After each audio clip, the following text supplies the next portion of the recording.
Tutorial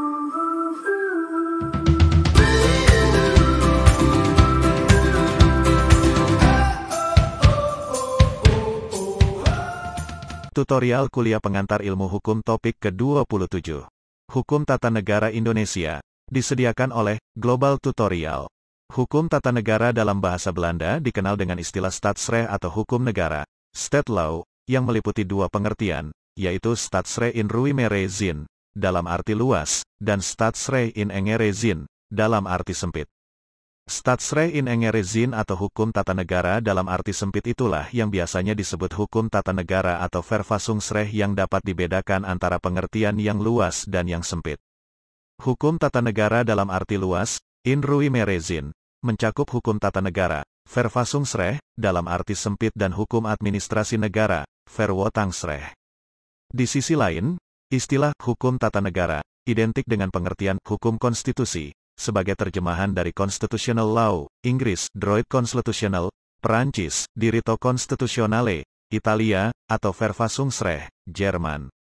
Dari segi bahasa, Constitutional Law memang biasa diterjemahkan menjadi hukum konstitusi. Namun, istilah hukum tata negara, jika diterjemahkan ke dalam bahasa Inggris, kata yang dipakai adalah Constitutional Law.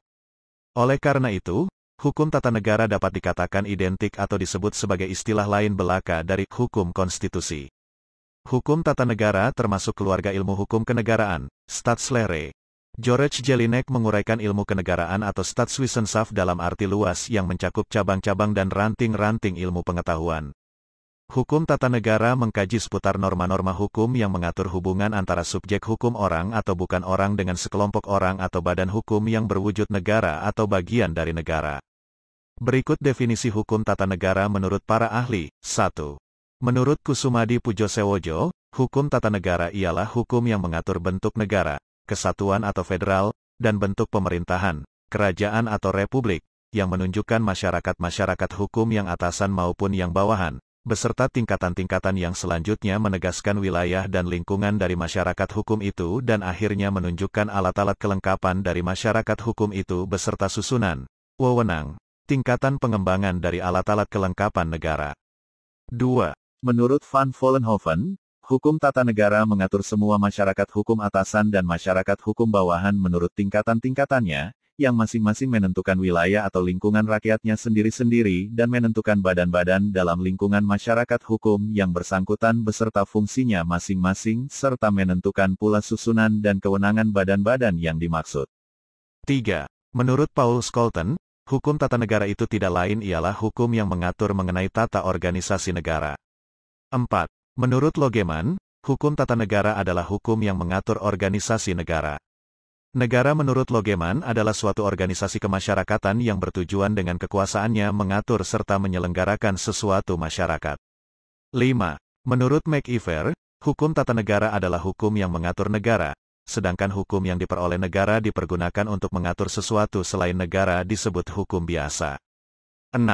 Menurut Apeldoorn, hukum tata negara dalam arti sempit yang sama artinya dengan istilah hukum tata negara dalam arti sempit, adalah untuk membedakannya dengan hukum negara dalam arti luas, yang meliputi hukum tata negara dan hukum administrasi negara itu sendiri. 7. Menurut Miriam Budiarjo, hukum tata negara adalah sekumpulan peraturan hukum yang mengatur organisasi negara, hubungan antar alat perlengkapan negara dalam garis vertikal dan horizontal, serta kedudukan warga negara serta hak-hak asasinya. 8. Menurut Mokusnardi dan Harmaili Ibrahim, hukum tata negara dapat dirumuskan sebagai sekumpulan peraturan hukum yang mengatur organisasi negara, hubungan antar alat perlengkapan negara dalam garis vertikal dan horizontal, serta kedudukan warga negara dan hak asasinya. Menurut Mokusnardi dan Harmaili Ibrahim, warga negara merupakan salah satu unsur penting berdirinya suatu negara. Oleh karena itu, hukum tata negara perlu dibahas tentang asas-asas dan syarat-syarat kewarganegaraan serta perlindungan yang diberikan kepadanya, serta perlindungan terhadap hak-hak asasi.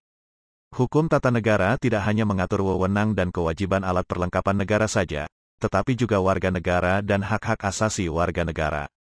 Salah satu teori yang penting di bidang hukum tata negara adalah teori hukum yang dikemukakan oleh Hans Kelsen. Banyak yang berpendapat bahwa secara teoritis keberadaan Mahkamah Konstitusi diperkenalkan oleh Hans Kelsen. Hans Kelsen menyatakan bahwa pelaksanaan aturan konstitusional tentang legislasi hanya dapat dijamin secara efektif jika terdapat suatu organ selain badan legislatif yang diberikan tugas untuk menguji konstitusionalitas suatu produk hukum. Untuk itu dapat diadakan organ khusus seperti pengadilan khusus yang disebut Mahkamah Konstitusi, Constitutional Court. Organ ini khusus yang mengontrol yang dapat menghapuskan secara keseluruhan undang-undang yang tidak konstitusional sehingga tidak dapat diberlakukan oleh organ lain. Pemikiran Kelsen tersebut mendorong dibentuknya suatu lembaga yang diberi nama Verfassungsgerichtshof, atau Mahkamah Konstitusi, Constitutional Court, yang berdiri sendiri di luar Mahkamah Agung, sehingga model ini sering disebut sebagai The Kelsenian Model. Hal dirumuskan ketika Kelsen menjadi anggota Lembaga Pembaharu Konstitusi Austria, Chancellerie, pada tahun 1919 sampai tahun 1920 dan diterima menjadi konstitusi tahun 1920. Model ini menyangkut hubungan antara prinsip supremasi konstitusi, the principle of the supremacy of the constitution, dan prinsip supremasi parlemen, the principle of the supremacy of the parliament. Mahkamah Konstitusi melakukan pengujian baik terhadap norma-norma yang bersifat abstrak, abstract review, dan juga memungkinkan pengujian terhadap norma konkret, concrete review. Pengujian biasanya dilakukan secara a posteriori, meskipun tidak menutup kemungkinan dilakukan pengujian a priori. Sumber hukum tata negara ada dua, yaitu, 1. Material. Sumber hukum material adalah sumber hukum yang menentukan isi kaidah hukum. Pancasila sebagai stats fundamental norm atau norma negara yang paling fundamental, ideologi. Dengan demikian sumber hukum material adalah Pancasila. 2. Formil. Sumber hukum dalam arti formal merupakan bentuk peristiwa-peristiwa dari mana atau dengan apa, proses terbentuknya kaidah hukum yang berlaku, kaidah hukum positif. Sumber yang pertama, peraturan perundang-undangan yang berlaku. Berdasarkan hierarkinya, sebagaimana diatur dalam Pasal 7 Undang-Undang Nomor 12 Tahun 2011 tentang pembentukan peraturan perundang-undangan A. Undang-Undang Dasar 1945, B. Ketetapan MPR, C. Undang-Undang Peraturan Pemerintah Pengganti Undang-Undang, D. Peraturan Pemerintah, E. Peraturan Presiden, F. Peraturan Daerah Provinsi, dan G. Peraturan Daerah Kabupaten, Kota. Terdapat sumber hukum lain yaitu konvensi ketatanegaraan, traktat, perjanjian, jurisprudensi, dan doktrin. Menurut Farid Ali, perundang-undangan sangatlah penting dimengerti bukan saja bagi yang menekuni bidang ilmu hukum tetapi juga yang menekuni bidang studi ilmu pemerintahan. Hal ini disebabkan karena dalam studi ini dipelajari adanya keharusan untuk menyelenggarakan pemerintahan lewat bentuk-bentuk dan isi yang dikehendaki oleh aturan perundang-undangan itu sendiri. Berdasarkan pada teori Hans Nawiaski, Hamid S. Atamimi, menyebutkan bahwa Pancasila yang terdapat dalam pembukaan UUD 1945 merupakan norma fundamental negara.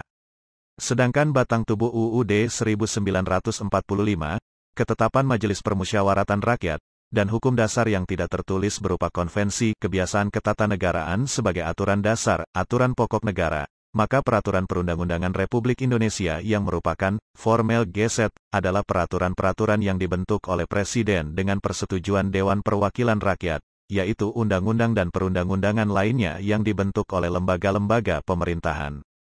Hukum tata negara memiliki subjek. Subjeknya adalah negara, dalam arti siapa penguasa, pejabat negara dan apa lembaga-lembaga negara, dan warga negara, dalam arti siapa warga negara, ditambah dengan hak asasi manusia. Lembaga-lembaga negara yang dimaksud antara lain, 1. Lembaga Perwakilan Rakyat A. Majelis Permusyawaratan Rakyat. B. Dewan Perwakilan Rakyat. C. Dewan Perwakilan Rakyat Daerah. 2. Presiden. 3. Mahkamah Agung, MA. 4. Badan Pemeriksa Keuangan, BPK. 5. Mahkamah Konstitusi, MK. 6. Komisi Yudisial, KY. 7. Komisi Pemilihan Umum, KPU. 8. Bank Indonesia, BI. 9. Pemerintah daerah yang terdiri dari pemerintah daerah provinsi, kabupaten dan kota. Asas-asas hukum tata negara adalah 1. Asas Pancasila. 2. Asas negara hukum. 3. Asas kedaulatan rakyat dan demokrasi. 4. Asas negara kesatuan. Menurut Krince-Leroy, kedudukan hukum tata negara menduduki tempat di atas hukum perdata, hukum administrasi negara dan hukum pidana. Maksudnya adalah bahwa adanya hukum lain incasu hukum perdata.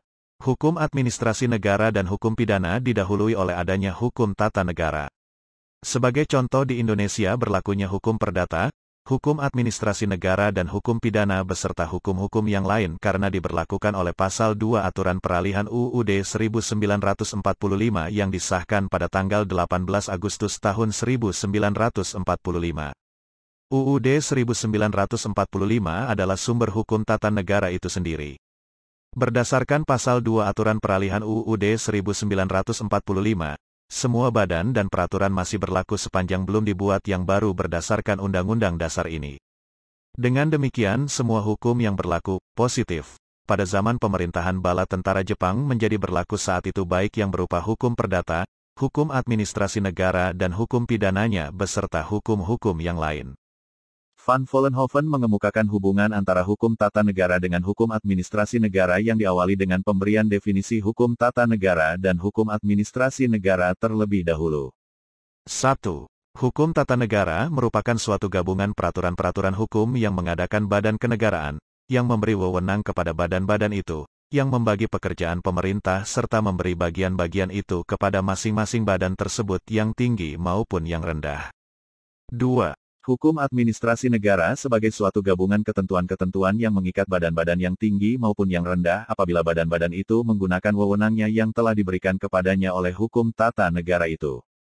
Van Vollenhoven berpendapat bahwa hukum administrasi negara itu merupakan verlengstuk atau kelanjutan dari hukum tata negara. Berarti hukum administrasi negara mewujudkan tugas hukum tata negara, yaitu badan kenegaraan yang kemudian berdasarkan wewenangnya itu, masing-masing melakukan berbagai perbuatan, baik perbuatan membentuk peraturan, maupun perbuatan-perbuatan yang menyelesaikan suatu peristiwa konkret tertentu berupa pemberian keputusan-keputusan yang disebut ketetapan, base-checking. Logeman mengatakan bahwa hukum tata negara adalah hukum tentang organisasi negara dan mencakup hukum administrasi negara yang merupakan ketentuan-ketentuan khusus, di samping hukum perdata yang berlaku secara umum. Hukum tata negara juga memiliki hubungan dengan ilmu negara sebagai berikut. 1. Ilmu negara merupakan dasar dalam penyelenggaraan praktek ketatanegaraan yang diatur lebih lanjut dalam hukum tata negara. 2. Ilmu negara mempelajari konsep, teori tentang negara yang merupakan dasar dalam hukum tata negara. Hukum tata negara memiliki hubungan dengan ilmu politik. Hukum tata negara mempelajari peraturan-peraturan hukum yang mengatur organisasi kekuasaan negara, sedangkan ilmu politik mempelajari kekuasaan dilihat dari aspek perilaku kekuasaan tersebut. Setiap produk undang-undang merupakan hasil dari proses politik atau keputusan politik karena setiap undang-undang pada hakikatnya disusun dan dibentuk oleh lembaga-lembaga politik, sedangkan hukum tata negara melihat undang-undang adalah produk hukum yang dibentuk oleh alat-alat perlengkapan negara yang diberi wewenang melalui prosedur dan tata cara yang sudah ditetapkan oleh hukum tata negara. Menurut Barents, hukum tata negara ibarat sebagai kerangka manusia, sedangkan ilmu politik diibaratkan sebagai daging yang membalut kerangka tersebut. Oleh sebab itu, untuk mempelajari hukum tata negara, terlebih dahulu memerlukan ilmu politik sebagai pengantar untuk mengetahui apa yang ada di balik daging-daging di sekitar kerangka manusia. Demikianlah materi topik ke-27 tutorial kuliah pengantar ilmu hukum. Channel Global Tutorial bermanfaat bagi siapa saja yang ingin menambah wawasan, termasuk mahasiswa perguruan tinggi negeri dan swasta manapun di Indonesia. Video tutorial juga dituturkan dan disubtitelkan agar dapat ditonton, dibaca sambil didengarkan. Jangan khawatir jika belum langsung paham. Untuk pemahaman yang lebih baik, putar dan dengarkan video ini berulang-ulang. Subscribe dan like, agar Anda mendapatkan update tutorial lainnya. Bagikan juga link video ini, agar teman lain juga mendapatkan manfaat channel ini.